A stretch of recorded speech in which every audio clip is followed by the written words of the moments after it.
Uganda Red Cross bakwatanise na Ministry y'Amagara n'ab'ebyokwerinda erizo abaabugana okwetebekanisiza ekiro ky'abajulizi omukubugana oku bayoreka obukoryo obwakubasa kutambira amagara g'abantu oboryaho hagiro wagiro oburemezi.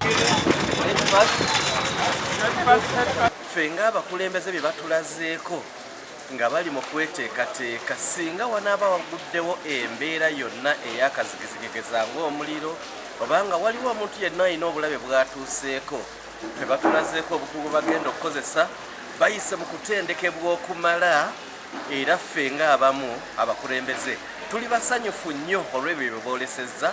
Reverend Father Vincent Rubega bwana mukuru wa Namugongo Catholic Shrine n'Ageihangwe n'abaramaji babiri abashyikira omu mwanya ogu konka abashyikiraho bari mu mbeera mbi kandi bagarirwa owabo. Oguhona yayoreka okubetebekanise okujaguza izooba ly'abajulizi.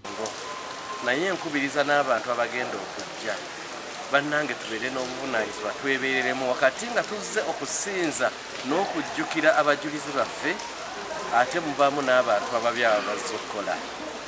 Neebaza aba security bonna kuba ebyokwerinda byo byatandise dda era batusuubizza bigenda kubeera ggulugulu. Nga kyalibadde nti ka distance kalibaddewo abantu abayitamu ate nabo ne babeera nga basobola okuba nga bakola.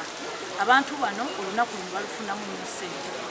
N'ekirala nga bagambye nti ne babeera bapangisizza ebifo bazzeeyo ssente zaki zaba be bapangisaako ebifo ng'abantu olwedde ssente baazirya dda ne ze bazzaayo nga tebazirina.